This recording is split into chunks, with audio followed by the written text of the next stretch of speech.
Selamat datang di Aceh Clip. Semoga channel ini memberikan edukasi kepada Anda. Aceh punya tradisi unik yang tak ada di daerah lain dalam menyambut bulan suci Ramadan. Tradisi yang diperingati 2 atau sehari jelang puasa ini namanya Mak Megang atau Megang. Membeli daging, memasak, dan memakannya bersama keluarga.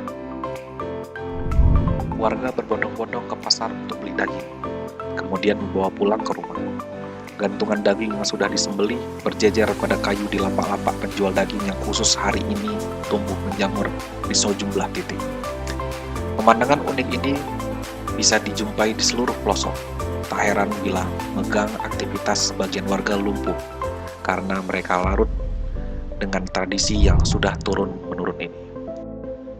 Bagi masyarakat Aceh, Megang tanpa membeli daging belum lengkap. Meski harga melonjak drastis saat Megang, lapak penjual daging tetap dikerumuni pembeli. Setiap keluarga biasanya membeli 1 hingga 3 kg daging untuk disantap bersama. Orang kaya biasanya membeli daging dalam jumlah banyak, kemudian membagikan kepada anak yatim atau tetangganya yang miskin. Bagi pria baru menikah akan jadi aib kalau Megang tak membawa pulang daging ke rumah mertuanya. Sebaliknya, akan menjadi kebanggaan keluarga kalau ia membawa pulang kepala sapi atau kerbau. Daging menjadi menu utama sebagai lauk yang disantap bersama keluarga pada saat Megang.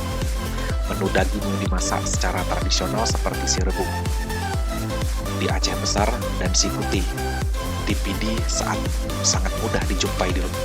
Di pedesaan yang adatnya masih kuat, orang tua akan melarang anak-anaknya bermain di rumah tetangga atau sekolah pada hari Megang. Mereka wajib makan di rumah. Megang bukan hanya diperingati menjelang Ramadan, sehari jelang Idul Fitri atau Idul Adha. Tradisi ini tetap dilakoni warga Aceh. Tapi, Megang puasa selalu lebih meriah, karena Ramadan punya arti sendiri bagi masyarakat Serapi Mekah. Pertama sekali diperingati pada masa Kerajaan Aceh Darussalam, dipimpin oleh Sultan Iskandar Muda yang berkuasa pada tahun 1607 sampai dengan 1636 Masehi. Istilah Mak Megang diatur dalam kanun Mekuta Alam Al-Asyi atau Undang-Undang Kerajaan. Kerajaan memerintahkan perangkat desa mendata warga miskin, kemudian diverifikasi oleh lembaga resmi atau kadi kesultanan untuk memilih yang layak menerima daging.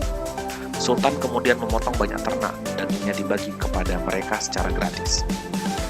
Ini merupakan wujud rasa syukur atas kemakmuran kerajaan. Raja mengajak rakyat ikut bergembira menyambut puasa. Ketika Belanda menginvasi Aceh sejak 1873, kerajaan kalah dan bangkrut. Rakyat Aceh tetap memperingati tradisi ini dengan membeli sendiri daging. Tradisi ini bertahan hingga kini. Megang memiliki makna ganda, selain silaturahmi, juga sebagai wujud rasa gembira menyambut bulan suci. Terima kasih telah menonton video Aceh Clip. Silahkan subscribe, like, comment, and share video ini agar dapat mengedukasi kita semua.